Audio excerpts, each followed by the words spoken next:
कोपरगाव नगरपालिकेची सार्वत्रिक निवडणूक 2025 मागील डिसेंबर महिन्यात झाली। प्रभाग अनुसूचित जाती या वर्गातून मी निवडणूक लढवली।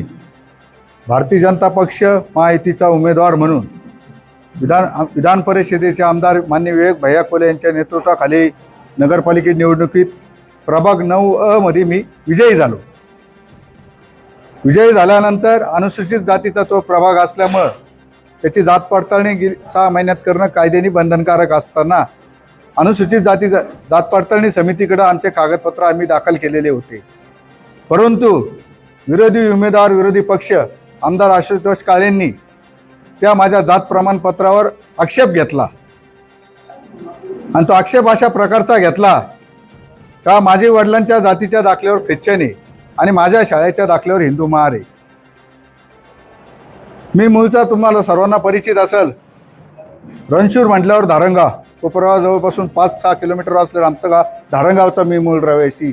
या पत्रकार परिषदेला उपस्थित असले माझे चुलते शांतारामजी रणशूर, तुकाराम तात्या रणशूर, माझे मामा दत्तू मामा पगारे, माझे मित्र इरफान हाजी कुरेशी, अशोकराव शिंदे जे माझे नाते संबंधात माझे मिसेसचे सासरे चुलते लागतात, रमेश भाऊ घोडराव हे आमचे दाजी, यांना आमची चुलत बहीण दिलेली, प्रदीप भाऊ आहेरे हे माझे नातेवाईक आहे, संतोष भाऊ आहे, रोशन भाऊ आहे आणि प्रतीक भाऊ हा माझ्या मामांचा मुलगा आहे।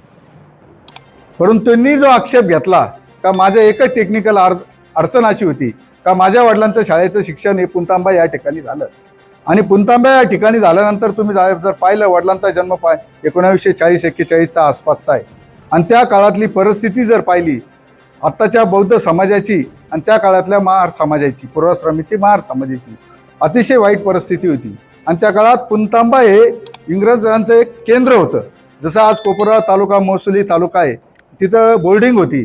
त्यांच्या वडिलांचीही परिस्थिती नव्हती, त्यांनी त्या तिथल्या ख्रिश्चन बोर्डिंगमध्ये टाकलं आणि त्या काळातल्या ख्रिश्चन बोर्डिंगमध्ये त्यांचं शिक्षण झालं असल्यामुळं तिथल्या फादरनी त्यांच्या जातीच्या दाखल्यावर ख्रिश्चन म्हणून लावलं। त्यांनी कधीही बदलण्याचा प्रयत्न केला नाही। माझ्या वडिलांनी तो ख्रिश्चन होता, ते नोकरीला लागले, त्यांच्या मेरिटवर नोकरीला लागले, त्यांनी त्याच्यात बदल करण्याचा कधीही प्रयत्न केला नाही। परंतु माझ्या शाळेच्या दाखल्यावर हिंदू महार आहे, माझ्या शाळेच्या दाखल्यावर हिंदू महार आहे, तुम्हाला दाखला तो पण माहिती, शाळेच्या दाखल्यावर हिंदू महार आहे, माझ्या बहिणींच्या दाखल्यावर हिंदू महार आहे आणि माझे आजोबा असतील, आमचे धारणगावचे सर्व ग्रामस्थ रणशूर असतील, धारणगाव जवळजवळ आमचे 150-200 कुटुंब आहे रणशूर, मी माझे भावकीतले धरले तर ते धारणगाव कोळपेटीला जाताना तुम्ही जे स्मारक लागतं ते युवराज रणशूर माझ्या वडिलांचे चुलते होते, सेल टॅक्स ऑफिसर होते, ते आमच्या घरातले शांतारामजी तुकाराम तात्या। फक्त एकच टेक्निकल अडचण अशी होती का माझ्या वडिलांच्या शाळेच्या दाखल्यावर ख्रिश्चन असल्यामुळं राजकीय शक्ती विरोधकांनी वापरून, आमदारांनी वापरून ते जात प्रमाणपत्र अवैध केलं। सोमवारी त्याचा निकाल आला संविधानाच्याच माध्यमातून जात पडताळणी समिती, परंतु त्या निर्णयाच्या विरुद्ध ज्या संविधानाच्या समितीने संविधानाच्या माध्यमातून निकाल दिला त्या संविधानाने आम्हाला पुढील न्याय हक्कासाठी मान्य उच्च न्यायालय संभाजीनगर इथं जाण्याची परवानगी दिलेली आणि मी ही पत्रकार परिषदच त्यासाठी बोलवलेली का सोमवारी निकाल जरी आला तर आमच्या वकिलांशी रीतसर सल्ला मसलत करून आम्ही मान्य उच्च न्यायालय संभाजीनगर या ठिकाणी आमची दाद मागणार आहे। तसं जर पाहिलं, तुम्हाला जर पाहिलं तर 1950चा 56चा इथला पुरावा आहे। जयवंत बायजा महार हे माझ्या वडिलांचे वडील, यशवंत बायजा महार, हनुमंत बायजा महार, दामोदर बायजा महार, वसंत बायजा महार, त्यातल्या जात पडताळणीत सर्व माझ्या नातेवाईकांची जात पडताळणीत ते दिलेले आणि अशा परिस्थितीत हा महसुली पुरावा असताना जात पडताळणी समितीने आमचा कोणताही विचार केलेला नाही।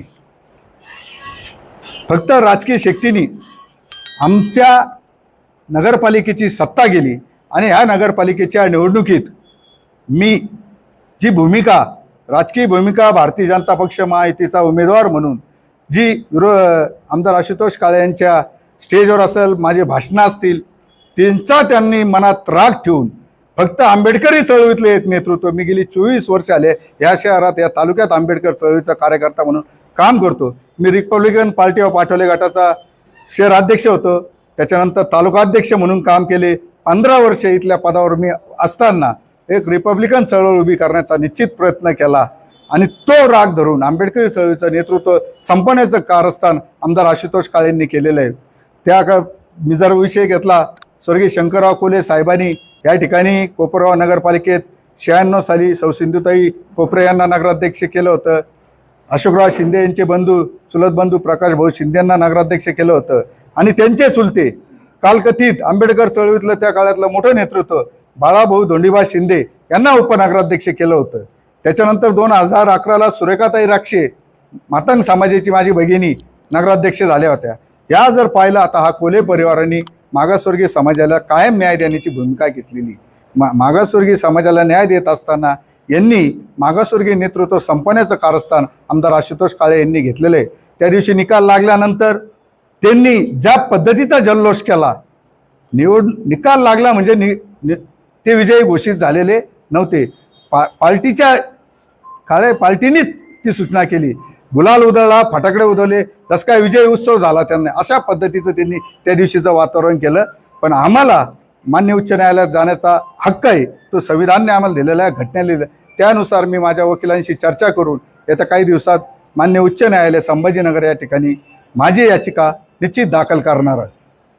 तुम्ही बोला शांतराव. याच्यानंतर मी विनंती करतो, त्या कार्यकर्त्याला जो चळवळीतला आणि फ्री सर्व्हिस आहे ना आपली, जे तुम्हाला बी कल्पना आहे, त्या कार्यकर्त्याला 24 घंटे काम कार्यकर्त्याला अडचणीत आणायचं काम आमदार आशुतोष दादा काळेंनी केलं.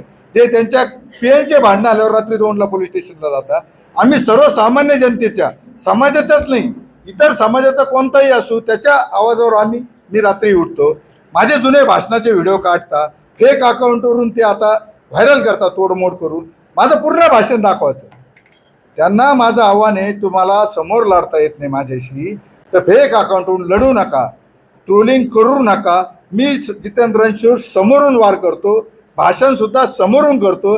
त्या प्रत्येक मुद्द्याला उत्तर तुम्ही मला त्या पद्धतीने द्या, फेक अकाउंटवरून देऊ नका. माझं एक भाषण 2 वर्षापूर्वीचं एका मोर्चात एका समाजासाठी मी केलेलं भाषण, ते भाषण तोडमोड करून त्याच्या फेक अकाउंटवर कॉमेंट करणं, त्याला आम्ही त्याच पद्धतीने उत्तर देऊ. आणि जर असंच चालू राहिलं कायदेशीर कारवाई तर निश्चित करू, पण जो सापडला तर त्याला आम्ही सोडणार नाही, त्याला भिमटोला आम्ही देणार.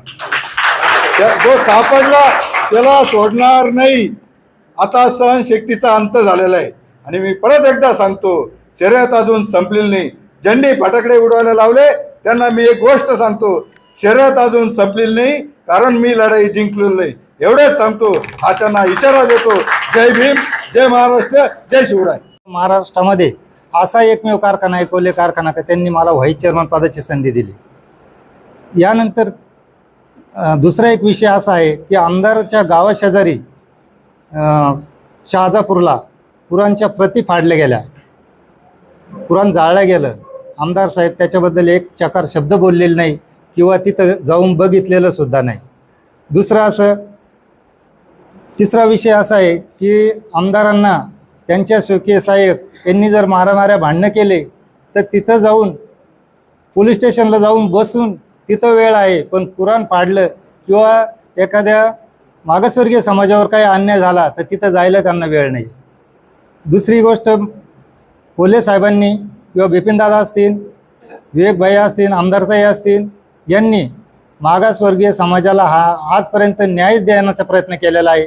एका बाजूने त्यांनी मागासवर्गीय समाजाला उच्चपदस्थ केलं आहे आणि इथं आमदारांनी आज आमच्या जितूवर जे काही कोर्टामध्ये केलं आहे ते म्हणजे मागासवर्गीय समाजाला त्यांनी रिवर्स नेण्याचा प्रयत्न केला किंवा मागासवर्गीय समाजाला त्यांनी मागं नेलं, असं माझं स्पष्ट मत आहे.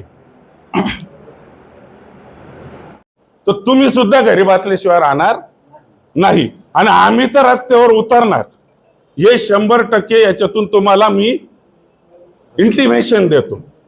आणि आम्ही काही शांत बसणार. तुम्ही किती लोक संपवणार आमचे? मी 30 वर्ष तुमच्यासाठी कष्ट केलं, तुम्ही मला सुद्धा संपवलं. पण आदरणीय कोल्हे साहेब, आदरणीय बिपिन दादा, आदरणीय स्नेहताई कोल्हे, आदरणीय आमदार विवेकभाई कोल्हे, हे कुटुंब आमच्या समाजासाठी वारंवार 70 वर्षापासून आमच्या समाजाला न्याय देता आल्यामुळे आमच्या समाजाला ते न्याय देते म्हणून तुम्ही संपवण्याचं काम करता, हे चालणार नाही. आम्ही तुम्हाला रस्त्यावर पकडू. तुम्हाला सांगू इच्छितो की घराघरात बाबासाहेब सांगण्याचं काम जितू भाऊंनी केलं आहे. तुम्ही वैयक्तिक विचाराची लढाई असेल ती समोरासमोर येऊन करा. फेक व्हिडिओ एडिट करून तुम्ही बदनामी करू नका. त्याबाबतची रीतसर तक्रार असेल ती आम्ही आमच्या पद्धतीने करू. ज्याप्रमाणे जितू भाऊंनी आम्हाला बाबासाहेब सांगितले त्याचप्रमाणे त्यांनी आम्हाला नामदेव ढसाळ सुद्धा सांगितले आहे. हा, ईट का जवाब पत्थर से देंगे. तर ज्या वेळेस अन्याय करताना ज्या वेळेस आंदोलन असो, दलित कुटुंबातून अन्याय झालेला असो, त्यावेळेस ज्या वेळेस जितूभाऊ रणशूर उभे आहेत त्यांच्यामध्ये आम्हाला हा प्रत्येक टायमाला नामदेव ढसाळ आम्हाला दिसलेले आहेत. त्यामुळे त्यांच्या नेतृत्वाखाली आज त्यांच्या समर्थनार्थ शेकडो कार्यकर्ते या ठिकाणी उपस्थित झालेले आहेत. एवढं बोलून डी न्यूज वृत्तवाहिनी सामाजिक, शैक्षणिक, राजकीय, धार्मिक, सहकार, सांस्कृतिक, कृषी या सर्व चालू घडामोडींचा वेध घेणारी वृत्तवाहिनी.